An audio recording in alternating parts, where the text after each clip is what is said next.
देखो हम लोग कर रहे हैं डायरेक्टिंग चैप्टर, जिसमें हमने कहा डायरेक्टिंग क्या है, to supervise, to motivate, to communicate, to lead, all these activities are combinedly come under the function of directing.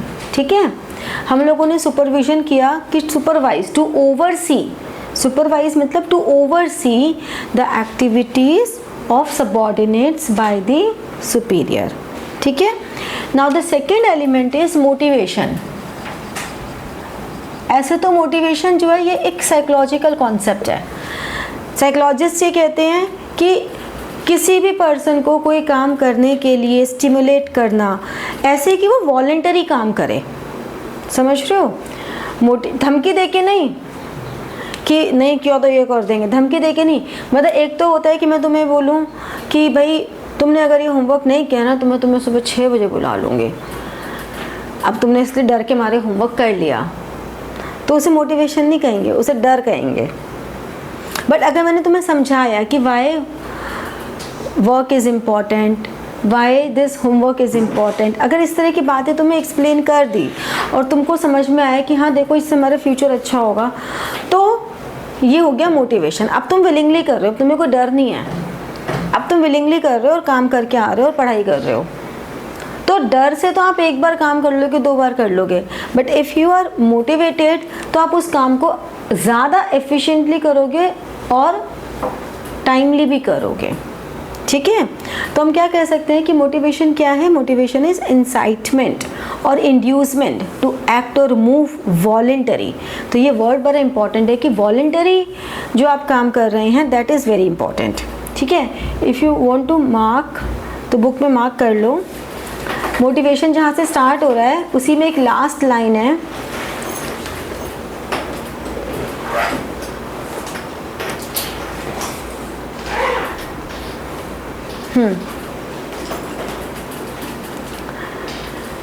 Psychologist says it is motivation which stimulates people to take up work voluntary। फिर इसी के नीचे motivation के heading में motivation means incitement और inducement to act और move. ठीक है, अब ये तो एक जनरल डेफिनेशन हो गई। अगर हम ऑर्गेनाइजेशन के पॉइंट से देखते हैं तो हर जगह, चाहे चैप्टर के स्टार्टिंग से लेके अब तक और आगे भी, हम लोग का एक ही कॉमन पॉइंट रहेगा, टू अचीव ऑर्गेनाइजेशनल गोल्स। तो हमारे जो सबऑर्डिनेट्स हैं, हमारे जो एम्प्लॉयज़ हैं, they do work in a manner to achieve organisational goals voluntarily. ठीक है, वॉलेंटरली। तो हमारे पास 3 टर्म्स इंपॉर्टेंट हो जाती हैं। कौन सी टर्म्स इंपॉर्टेंट हैं? मोटिव और मोटिवेशन, एंड थर्ड कौन सा? Motivator, who motivates. आपके लिए मोटिवेटर कौन है? Who motivates you. What is your motive, मतलब आपका गोल क्या है, आपका टारगेट क्या है। जैसे कि व्हाट इज़ योर मोटिव, आपका मोटिव है हमको बोर्ड्स में अच्छे नंबर लाने हैं, हमें सीयूटी में अच्छा स्कोर करना है, हमें अच्छे कॉलेज में एडमिशन है, दिस इज़ योर मोटिव। ठीक है, दिस इज़ योर ऑब्जेक्टिव, कि जो आपकी इनर स्टेट है। Like definition is a motive is an inner state that energize, activates और moves and directs behaviour towards goals. तो ये तो मोटिव हो गया। ठीक है, मोटिवेशन क्या है? Process of stimulating people. मतलब अब आपको अगर एक गोल अचीव करना है, आपको अगर एक अच्छे कॉलेज में एडमिशन लेने का मन है, ये आपका मोटिव है, ये आपके स्ट्रेंथ है जिसके लिए आप पढ़ना चाहते हो, तो उसके लिए आपका जो प्रोसेस है, उस प्रोसेस में उस गोल को अचीव करने के लिए the throughout process is motivation. And who motivates you? ठीक है, आपके टीचर्स हैं, technique. Motivator is the technique used to motivate people. ठीक है, जैसे कि आपको ये पर्क दिखाया कि उस कॉलेज की विजिट करके देखो कि उस कॉलेज में जाके कैसा फील होगा, कि हम किस कॉलेज के स्टूडेंट बन जाएंगे अगले साल। So that is your motivator. या आपको समझाना, जैसे कि अगर मैं आपको समझा रही हूँ तो that is a motivator, and इस समझाने का असर आपके ऊपर हुआ, दैट इज़ मोटिवेशन। मतलब वो प्रोसेस रहा, तो थ्रू आउट प्रोसेस। तो motivator helps to achieve your motive through motivation. Okay, समझ में आई ये बात?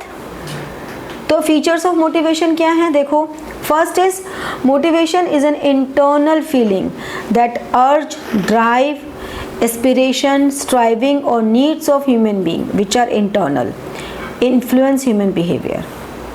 ठीक है ना, आपके इंटरनल फीलिंग है मोटिवेशन। अगर आप खुद से मोटिवेट होना नहीं चाहते ना, तो कोई ताकत आपको मोटिवेट नहीं कर सकती। इनर फीलिंग बहुत ज़रूरी है। हमें कहते हैं कि हमें उसकी वीडियो सुन के मोटिवेशन आ रहा है, हमें उसकी वीडियो सुन के, हमें उसको देख के, उसको देखकर, उसकी बात सुन के। अगर आप मोटिवेट नहीं होना चाहते तो किसी की बात सुन के मोटिवेशन नहीं आने वाला, किसी को देख के मोटिवेशन नहीं आने वाला। बट अगर आपकी इनर फीलिंग है कि you want to be motivated, तो आपके ऊपर इनमें से किसी का भी असर हो सकता है। तो पहले तो ये आपकी एक इंटरनल फीलिंग है, आपकी डिज़ायर है, आपके अंदर ही फील आना चाहिए कि yes I want to be motivated, मुझे ये मेरा मोटिव है, मुझे इसे अचीव करना है, लेकिन मुझे मोटिवेशन नहीं आ रहा। फिर आपको समझाया, चाहे पेरेंट्स ने, फ्रेंड्स ने, टीचर्स ने आपको समझाया कि भाई मोटिवेशन नहीं आ रहा, तुम ये देखो, तुम ये देखो, तुम ये देखो। जब इतनी सारी बातें, तो तुम्हें कहीं ना कहीं कोई बात क्लिक कर जाएगी, because you want to be motivated. ठीक है, and motivation is always, it produces goal directed behaviour. Motivation के लिए आपके पास कोई गोल होना बहुत ज़रूरी है, अदरवाइज मोटिवेशन किस बात का?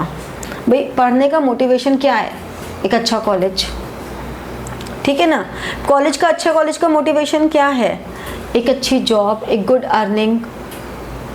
ठीक है, तो अल्टीमेटली हम सबका गोल देखा जाए तो एक ही गोल है, हमें एक अच्छा स्टैंड लेना है, सोशल रिकॉग्निशन भी लेनी है एंड फाइनेंशियली भी हमें स्ट्रांग होना है। ये दो ही रीजंस होते हैं, सबके तरीके ऐसे भी हो सकते हैं।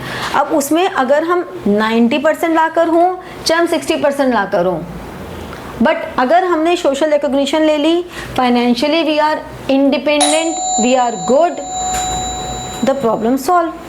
तो फाइनेंशियली इंडिपेंडेंट होना एंड सोशल रिकॉग्नाइज होना, ये दो बातें ऐसी हैं जिसके लिए हम सभी मोटिवेटेड होना चाहते हैं। अब अगर ये भी इच्छा नहीं है तो बिहेवियर आपका कहाँ से, किसी क्या बताएंगे कि क्यों पढ़ना है तुम्हें? मोटिवेशन के नीदर भी पॉजिटिव और नेगेटिव। मतलब अगर आपको हम पॉजिटिव, जैसे कि मैंने कहा, अगर आप आओगे, सारा बैच आएगा तो मैं आपको चॉकलेट दूंगी, ये पॉजिटिव मोटिवेशन है। तुम होमवर्क नहीं करके आओगे, मैं तुम्हें 4 घंटे एक्स्ट्रा बिठा लूँगी, ये नेगेटिव मोटिवेशन है। ठीक है ना, तो पॉजिटिव और नेगेटिव दोनों हो सकते हैं। मतलब आपके एम्प्लॉयज़ के पॉइंट से देखें तो एम्प्लॉयज़ का इंक्रीमेंट रोक देना, उनके नंबर, उनके आवर्स बढ़ा देना, उन्हें थ्रेट करना, उन्हें पनिश करना। और पॉजिटिव मोटिवेशन, उनको बोनस देना, उनका पे स्केल बढ़ा देना, ठीक है, उनको पूरे स्टाफ के सामने, सबके सामने रिकॉग्नाइज करना, ये सब। तो motivation is a complex process, as individuals are heterogeneous. हर इंसान अलग होता है, हर बच्चा अलग होता है, तो हमें उनकी एक्सपेक्टेशंस के अकॉर्डिंगली, उनके परसेप्शंस के accordingly we need to execute this process. So motivation is a very complex process. ठीक है, तो मोटिवेशन का प्रोसेस, जैसे आपको इसमें एक स्टोरी दी हुई है, पढ़ी है स्टोरी किसी ने अभी तक? Just take a read of this story और फिर मुझे बताओ स्टोरी क्या कहती है, देन वी विल डिस्कस। ये स्टोरी क्या कह रही है? तुम लोगों को ये स्टोरी तब समझ में आएगी जब तुम्हें भूख लगेगी। जैसे मुझे भूख लग रही है तो मुझे समझ में आ रही है स्टोरी। क्या है स्टोरी? ये कह रही है कि रामू इज़ हंग्री, बहुत भूखा। अब जब इंसान बहुत भूखा होगा तो क्या होगा? अनसेटिस्फाइड नीड है, भूख लगी है, भूख लगी है, भूख लगी है, कुछ तो खाना है, कुछ तो खाना है, कुछ तो खाना है। फिर टेंशन हो रही है, सिर में दर्द हो रहा है, बहुत टेंशन हो रही है। नाउ ड्राइव, अब उस टेंशन को रिलीज तो करना पड़ेगा। अब बात यह है, या तो मैं रोती रहूँ, भूख लग रही है, बस रो लो, भूख लग रही है, बस रो लो, भूख लग रही है। तो यानी कि I don't want to be motivated to search food. मैं मोटिवेट होना ही नहीं चाहती, मुझे रोना अच्छा लग रहा है ऐसे, ठीक है ना। बट अगर मैं सेटिस्फाई होना चाहती हूँ तो क्या होगा? I drive. ड्राइव मतलब गाड़ी ड्राइव नहीं, कैसे ड्राइव? फूड के लिए मैं कुछ सोचना शुरू करूँगी, मैं कुछ सर्च बिहेवियर लेकर आऊँगी कि क्या खा सकते हैं, ये अवेलेबल है, ये अवेलेबल है, ये अवेलेबल है, क्या क्या अवेलेबल है। और फिर जो अवेलेबल होगा मैं उस सर्च बिहेवियर के बाद मैं कुछ तो खा ही लूँगी, ठीक है ना। अब कुछ तो खाने में, जैसे कि अभी मान लो मेरे को अब इतनी सारी ऑप्शंस मिली, इतने सारे ऑप्शन, मुझे ऑप्शन मिली पास्ता की, तो मैंने पास्ता, हाँ मैं पास्ता खाऊंगी। तो अब अगर मैं वो खाऊंगी तो मैं सेटिस्फाई हो जाऊंगी, मैं सेटिस्फाई हो जाऊंगी तो क्या होगा, मेरी टेंशन रिड्यूस हो जाएगी और फिर मैं हैप्पी हो जाऊंगी, है ना। तो यही तो मोटिवेशन है। आपको पहले तो टेंशन होनी ज़रूरी है, टेंशन होगी तभी आप कुछ करोगे। इसीलिए हम कहते हैं stress to some extent is good. अगर आपको पढ़ने का स्ट्रेस ही नहीं होगा तो आप पढ़ोगे भी नहीं, है ना वान्या। हम एकदम आजाद पंछी के जैसे, ओ सब हो जाएगा, मम्मी ने बोला बेटा पढ़ लो, अरे हो जाएगा, टेंशन का बात की है, ठीक है ना। तो हमें क्योंकि टेंशन ही नहीं हो रही, और एक बच्चा है उसको इतनी टेंशन हो रही है, इतनी टेंशन हो रही है, हालांकि तुम में से कोई ऐसा है नहीं, बट चलो एक एग्जाम्पल हिपोथेटिकली लेते हैं, उसको इतनी टेंशन हो रही है, वो एक बुक को बार बार पढ़े जा रहा है, और उसने बेवकूफ़ ने इतनी बार वो बुक पढ़ ली कि अब एक्चुअली में वो कंफ्यूज होने लग गया, क्योंकि उसने उस चैप्टर को 4 किताबों से पढ़ लिया, तो वो ओवर स्ट्रेस्ड है। That is also not good. ये कंप्लीटली डी स्ट्रेस्ड है, दिस इज नॉट गुड। एक बैलेंस होना बड़ा ज़रूरी है। अगर आप बैलेंस्ड हो, आपका वो स्ट्रेस बैलेंस्ड है, तो आप मोटिवेटेड हो जाओगे पढ़ने के लिए, एंड यू स्टार्ट स्टडीइंग कि मुझे कौन सा सब्जेक्ट मेरा वीक है, मेरा उस सब्जेक्ट का कौन सा पोर्शन वीक है, मुझे उसको कैसे ठीक करना है, और उसे ठीक करके मुझे आगे स्कोर कैसे अच्छा लाना है, ठीक है। तो इस तरह से मोटिवेशन वर्क करता है कि आप पहले अनसेटिस्फाई होते हो, then you search, then your tension release and you get satisfied. This is the process of motivation. तो अब अगर हम मोटिवेशन की इंपॉर्टेंस पढ़ने पर आए, तो मोटिवेशन की इंपॉर्टेंस क्या है। Motivation helps to improve performance level of employees. अब हम एम्प्लॉयज़ के पॉइंट से देखते हैं, ठीक है। फिर motivation helps to change negative और indifferent attitude of employees। उनका जो indifferent या negative attitude है, हम क्यों काम करें, बेकार है, कोई फ़ायदा नहीं है काम करने का, हम उनको मोटिवेट करके उनके एटीट्यूड को पॉजिटिव डायरेक्शन में ले सकते हैं ऑर्गेनाइजेशनल गोल्स के लिए, कि भाई देखो काम इसलिए करना है, अगर हमारा ऑर्गेनाइजेशन आगे बढ़ेगा तो आप भी तो आगे बढ़ोगे, ठीक है। तो इस तरह से उनको किसी न किसी तरह से हमें मोटिवेट करना है। तो जो गुड मोटिवेशन होता है, good motivation in the organisation helps to achieve high level of performance. आपके मोटिवेटेड एम्प्लॉयज़ होंगे तो आप ज़्यादा अच्छे से वो अपना बेस्ट एफर्ट डालेंगे, और बेस्ट एफर्ट डाल के वो बेस्ट आउटपुट दे पाएंगे। फिर motivation helps to reduce employee turnover. अगर आपके एम्प्लॉयज़ मोटिवेटेड हैं तो एम्प्लॉय टर्नओवर मतलब लोग आपके यहाँ की नौकरी छोड़ के जल्दी से नहीं जाएंगे, ठीक है। एब्सेंटिज्म को भी रिड्यूस करेंगे। आपके पास अगर मोटिवेशन है तो आप अपने स्कूल रेगुलर जाओगे, आप ट्यूशन भी रेगुलर आओगे, आप पढ़ाई भी रेगुलर करोगे। लेकिन अगर मोटिवेशन ही नहीं है तो कुछ नहीं होगा। सेम विद द एम्प्लॉयज़, अगर उनके पास अपने ऑर्गेनाइजेशन में जाने का मोटिवेशन है तो वो रेगुलर जाएंगे, एब्सेंटिज्म कम होगा, वरना खूब एब्सेंट होते रहेंगे। इवन ऑर्गेनाइजेशन में कोई चेंज भी लाने हो, motivation helps managers to introduce changes.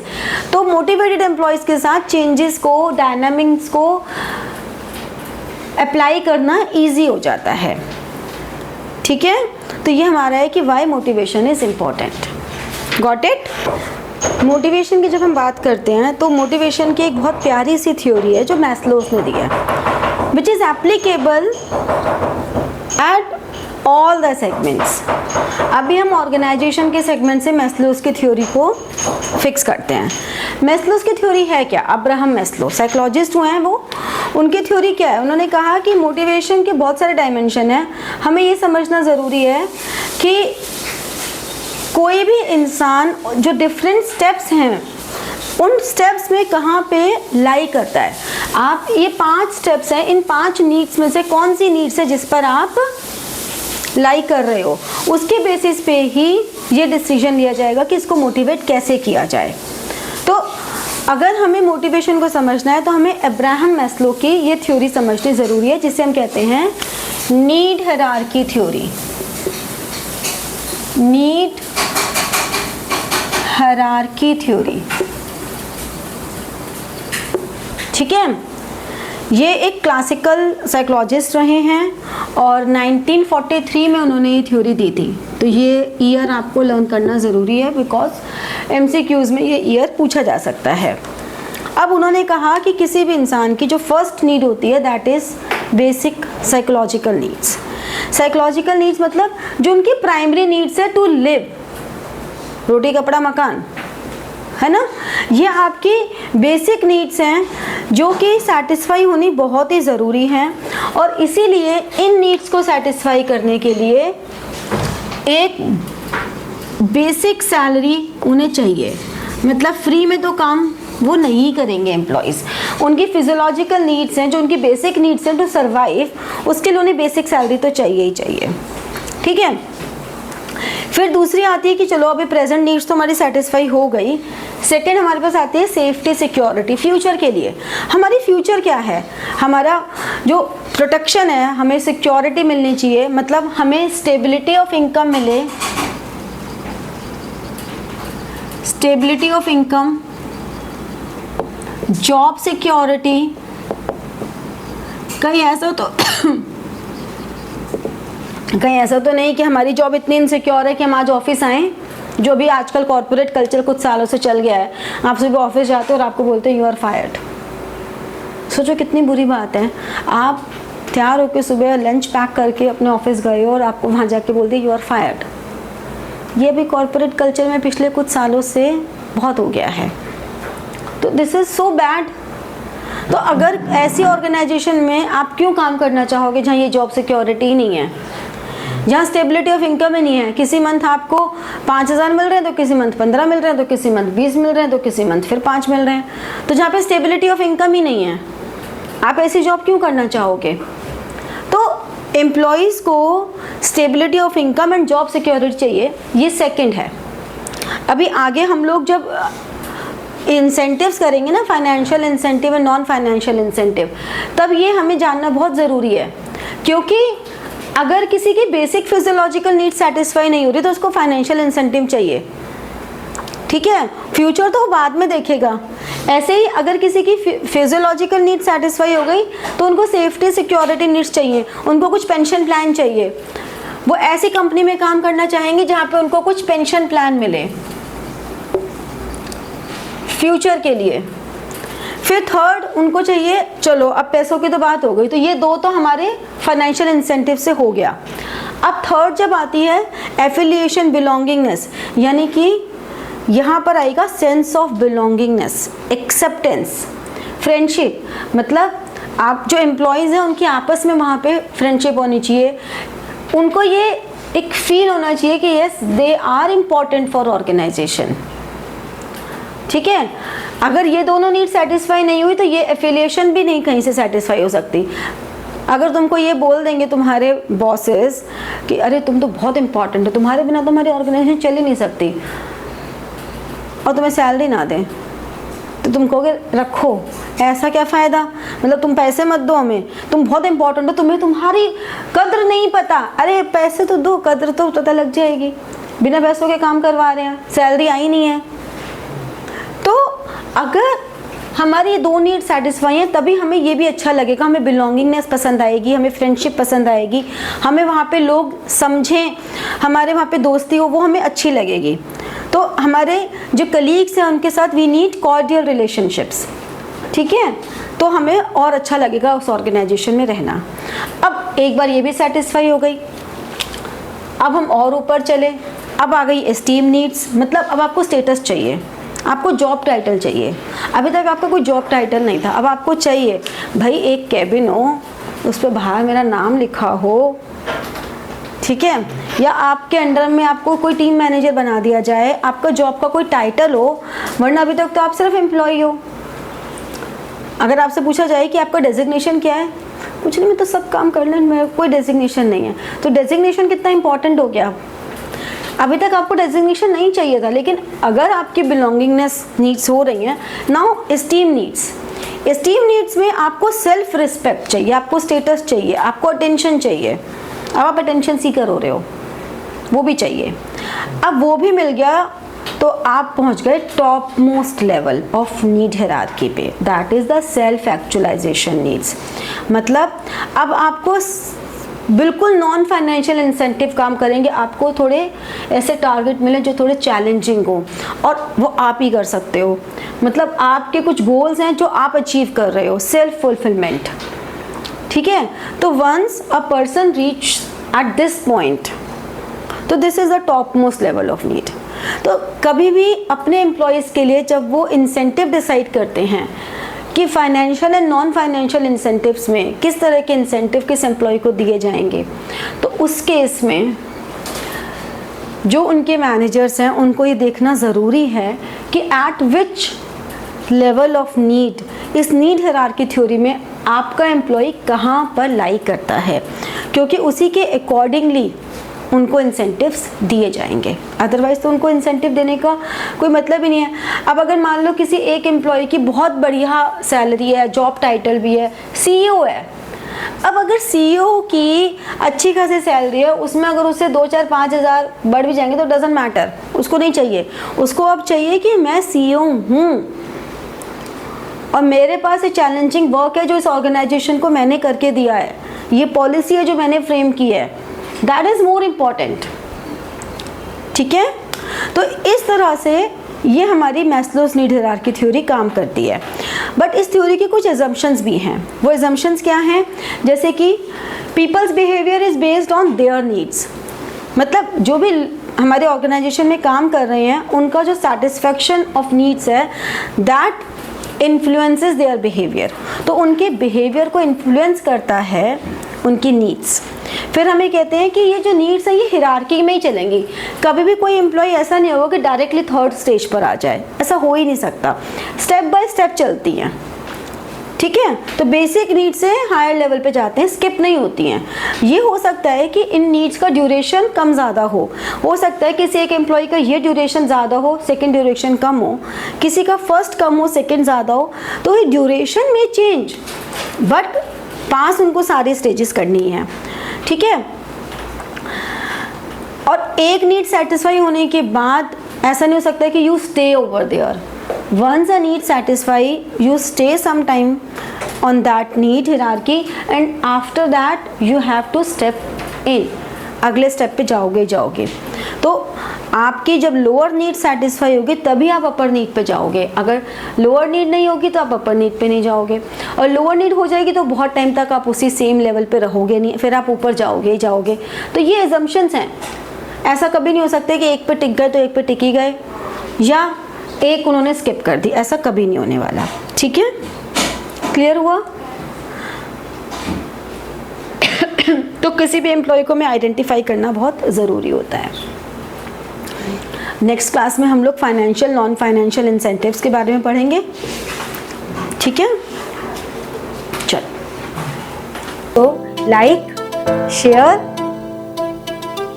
and press the bell button for getting your notifications and comment, ठीक है। Thank you.